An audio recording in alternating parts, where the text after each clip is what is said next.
for social development. And today is very much historical moment for me personally, because it's my first time to share my idea about emancipatory social policy with you.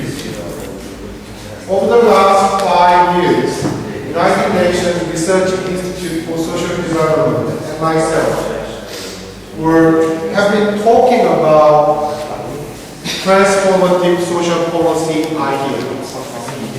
Transformative social policy idea includes universalism at the center of the framework or strategy to achieve social justice, and it touched upon various aspects of society such as production, redistribution, protection, and reproduction.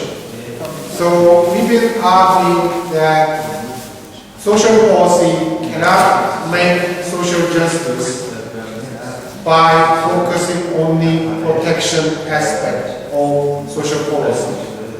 For instance, if you don't have any resource, you cannot distribute. And even though you have resources, if you don't have just redistribution system, you cannot have social justice. And you have to pay attention to social reproduction as well, because if you don't have enough number of labor in the next generation, you will suffer. And people inside labor market should be protected, because by having protection, they can increase their productivity. So all those aspects should be combined into a strategic framework or policy, and you can have social justice in your society. And principles of that transformative social policy and universalism are like this. First, from each according to their ability, to each according to their needs. I think you will be very familiar with this principle. Second principle is from the cradle to the grave, because you have different phases of crisis in your life. So society is supposed to protect all those challenges and crises in different phases of life. Third principle is democracy. This is very important issue, because it is relevant to the theme of this year's social forum. We've been talking about the standard of universalism, and we've been talking about minimalist tendency to set the criteria of social protection schemes across the world. That is related to issue of who interprets the needs of people, and who is going to decide the means to meet the needs of the people. Until now, all the literature about social policy and social protection schemes were focusing on the mechanism of distribution. They assume that they know what people need. They assume that what kind of resources or what amount of resources can meet the need of people. And they haven't paid attention to who is going to decide people's needs, and who is going to decide the necessary resources to meet the needs. So this is the point of emancipation. Because until now, we talked about distribution mechanism and we assumed, like, okay, maybe state mechanism would be better than market. So we have had a tendency to rely on the state. But if state is lacking democracy, and if the state cannot reflect people's need, maybe state is not as good as market. Sometimes market mechanism can provide people with better benefits.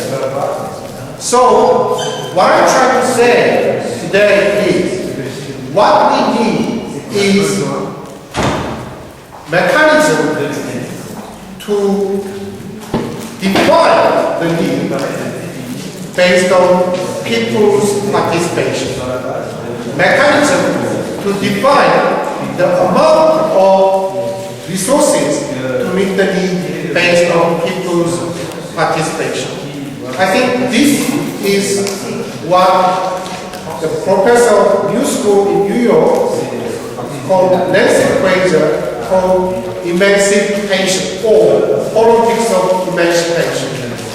So what I'm trying to say, the politics we need today is politics of emancipation.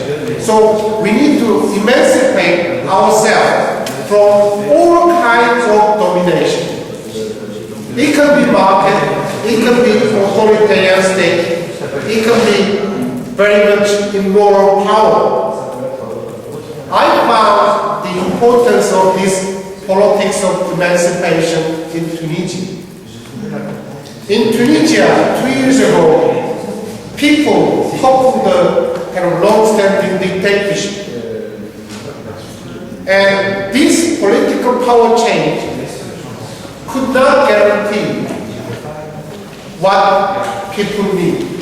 So you are still struggling with this regime to realize what you need in this world, in this situation, under the pressure of neoliberalism. So, changing one thing in political dimension cannot guarantee others in other dimensions.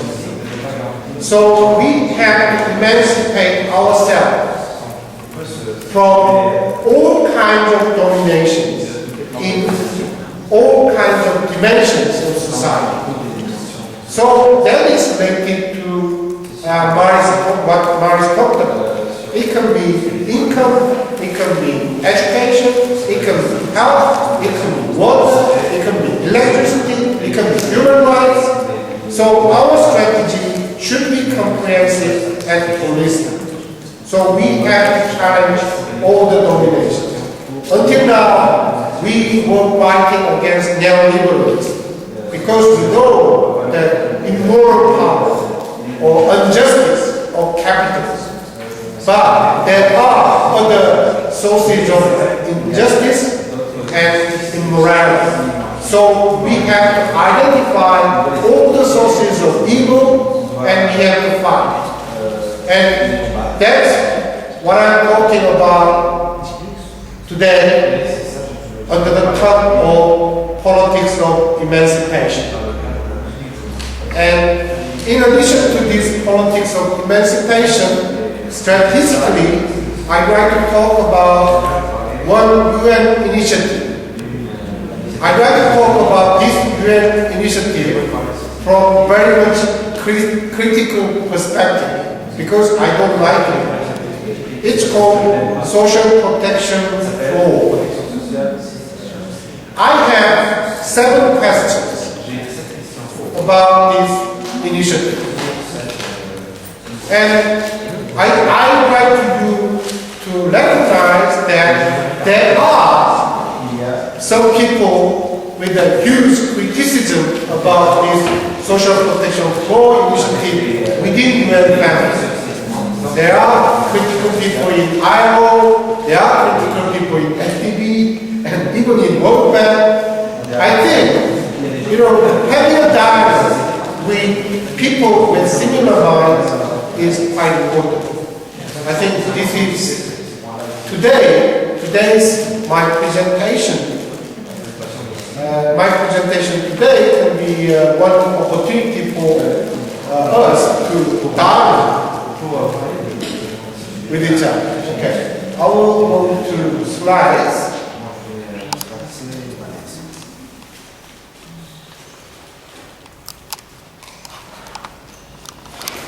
To universal social protection law.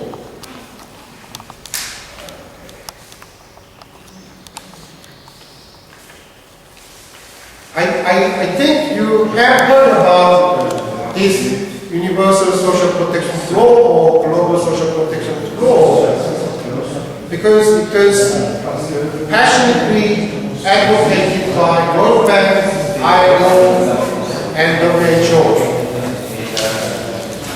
The origin was in 2004, and it was basically initiative against fair globalization. So originally it had a good intention, but as Armando said, when they had a good intention, but when they entered into the very much bureaucratic and kind of a very much complicated process, that kind of good intention can be easily diluted. And the conclusion from this effort to fight against globalization pressures kind of was a minimum level of social protection for across the world. So if you look at the final statement about this social protection law, they emphasize it is national government to set the criteria of protection. So that means the national government has an authority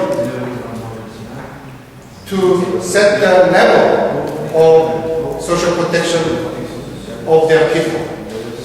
And I mentioned that if that government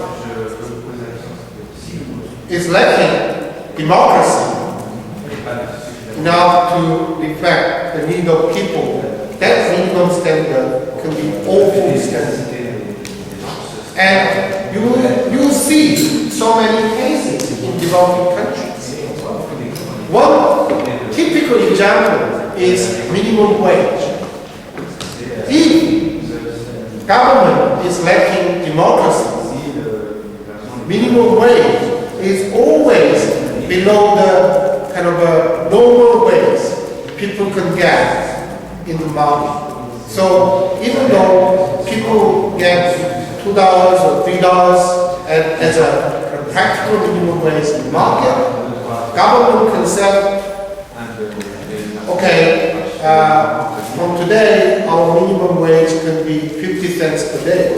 So that minimum wage can be meaningless. And that kind of thing can be happen under this global social protection law initiative. So people can buy, drugs with a very cheap price already, but government can set the minimum standard of health protection as okay, 1 aspirin per day, or 2 aspirins per day or so. So this kind of social protection law initiative sounds good, but if government does not have a mechanism to reflect the need of people, it can be meaningless. This is kind of one of my questions about global social protection law.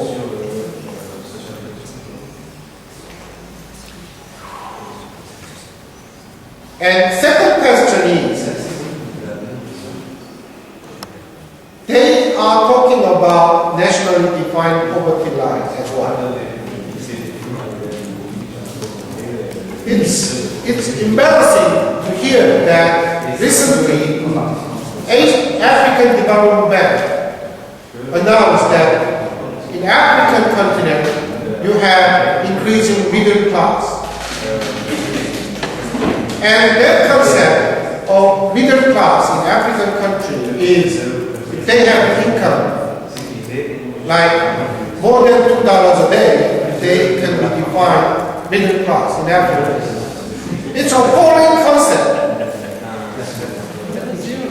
And the problem is, it happens in Asia as well. You know, in Indonesia, we heard that Indonesia has made a great progress in terms of reduction of poverty. It's true, but that report hasn't paid attention to those people just above poverty line. And if you look at the graph, there are so many people who are poor but above the poverty line. This is Indonesian case, but you can find this trend in every developing country. You have huge number of vulnerable people just above the poverty line. And if you are focusing on poverty reduction with a reference to poverty line only, you cannot deal with injustice in society. But global social protection law is advocating this kind of strategy. Third question I have is about family and child benefits. They have a great global social protection law has a great interest in family and child benefits.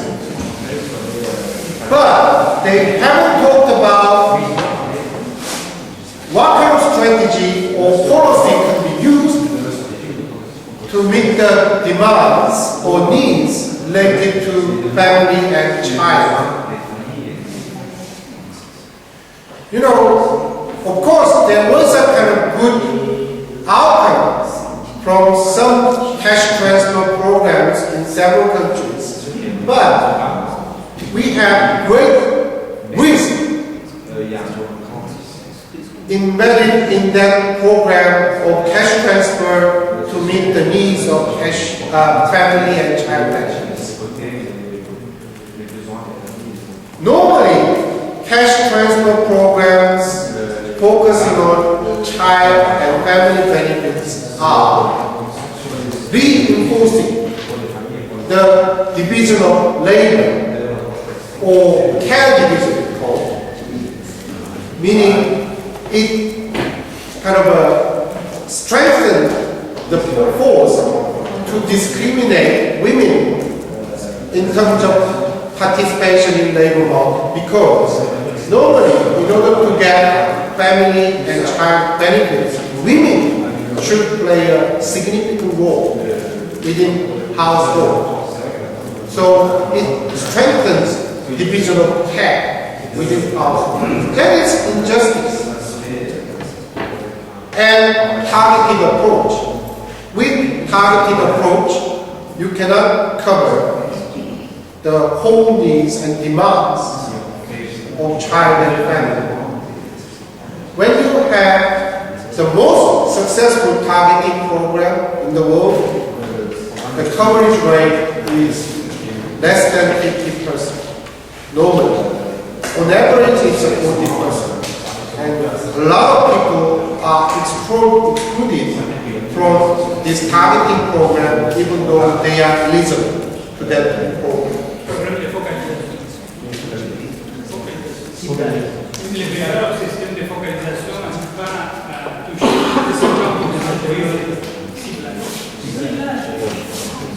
Fourth question I have is minimum income security. Income or wage is quite important, but minimum income security is normally focusing on wage. And wage in the classical economics is from formal labor market. But in developing countries, more than 70% of workers is in informal market. you could come across more than 70% of informal markets in the street of Trinity.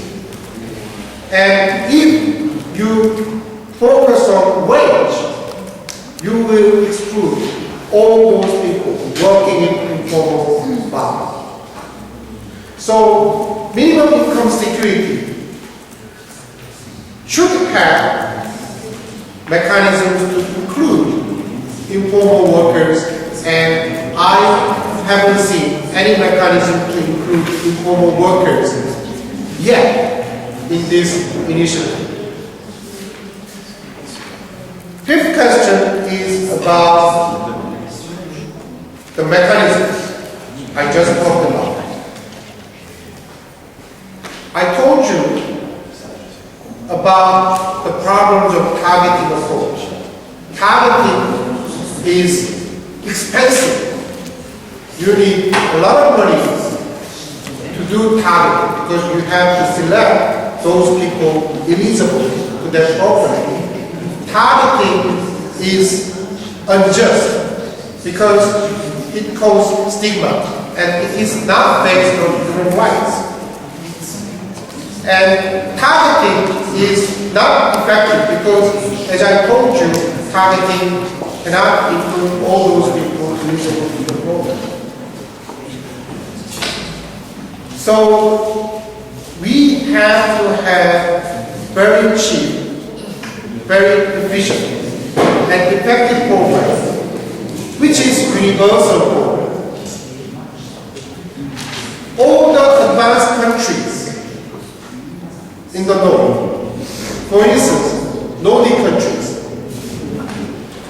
started conceiving a concept of universalism when they were very much poor.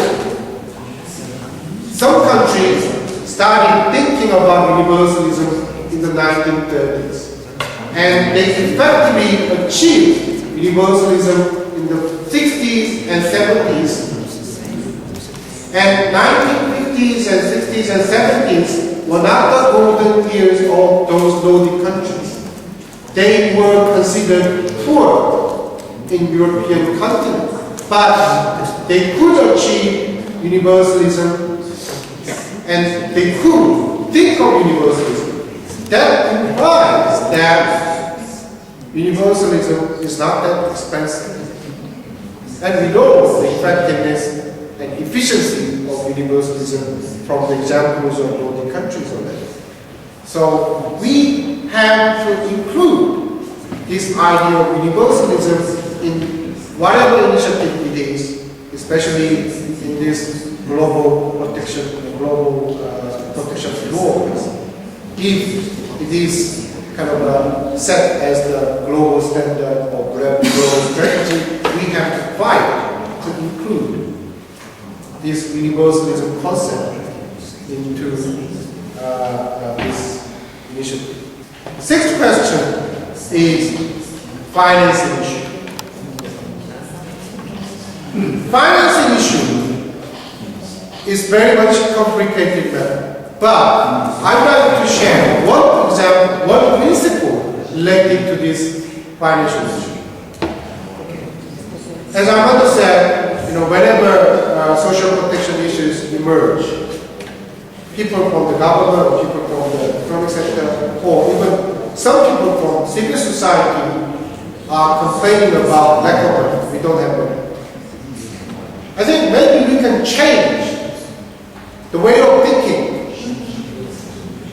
That kind of thinking that, okay, we don't have money, so we cannot do it. That kind of thinking is fiscal accounting. So that means, we allocate money first, and then think about what we have to do. Social accounting is like this. Okay, what we need is this and that. So where is the money? We can get the money from taxation, we can get the money from resource mobilization, we can get the money from minimum rents. There are so many ways. Or even you can reduce some budget from your national account. Costa Rica could make a good welfare system say, abolished national army in the 1950s. Of course, that can be done by regional or international coalition or alliance to secure the peace and security. But what I'm trying to say is there are so many ways to get the resources. So it is the matter of mindset or way of thinking. You know, shifting our mindset from fiscal accounting to social accounting, we have a solution. Last question is the strategy. As I said, transformative social policy should deal with different dimensions of society. It is not only about social protection, it is also about production. Okay, now UN is talking about global social protection flow, but they have not talked about how to regulate financial sector, how to regulate unjust accumulation of capital, especially financial capital. If we leave unjust and very much kind of anti-solidaristic way of capital accumulation as it stands, we cannot achieve this social protection form, especially meaningful social protection form, because financial resources will be undermined, the ideological basis will be undermined, and political basis will be undermined.